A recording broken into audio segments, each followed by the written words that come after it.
Assalamualaikum at magandang araw. Medyo masama ang panahon ngayong tanghali kaya malaki na naman ang tsansa na baka umulan mamayang hapon. Ngayong tanghali nga pala ilulutuin ko yung kalahati ng bakas na nilagay ko sa ref. Bale ito yung part 2 life story ng bakas na lulutuin ko. Siyempre bago ang lahat ay tatanggalan ko muna ng dry skin itong aking sakurab at itong mga dahon ng sibuyas. Ito nga palang sakurab ay sobrang basa nung binili ko yan. Akala ko hindi na yan makakasurvive.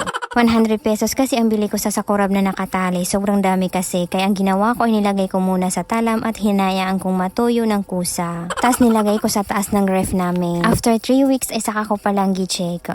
Kaya ito ang kinalabasan. Sobrang tuyong-tuyo na itong mga sakurab.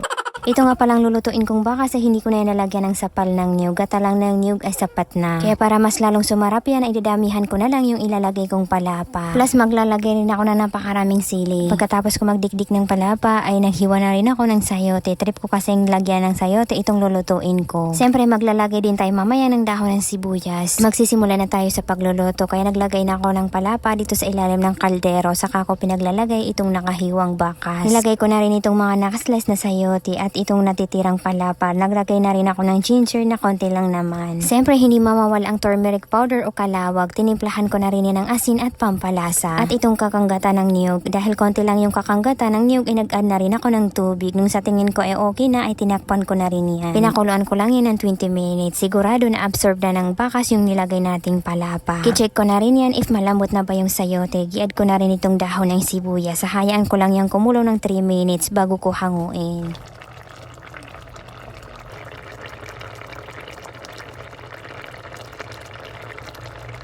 Dahil sa ako'y nagugutom na at nagugutom na rin itong kasama ko ay gi-prepare ko na itong kakainin ko. At yun lang muna, pa-like and pa-share naman ang page ko. Maraming salamat sa panonood. Bye!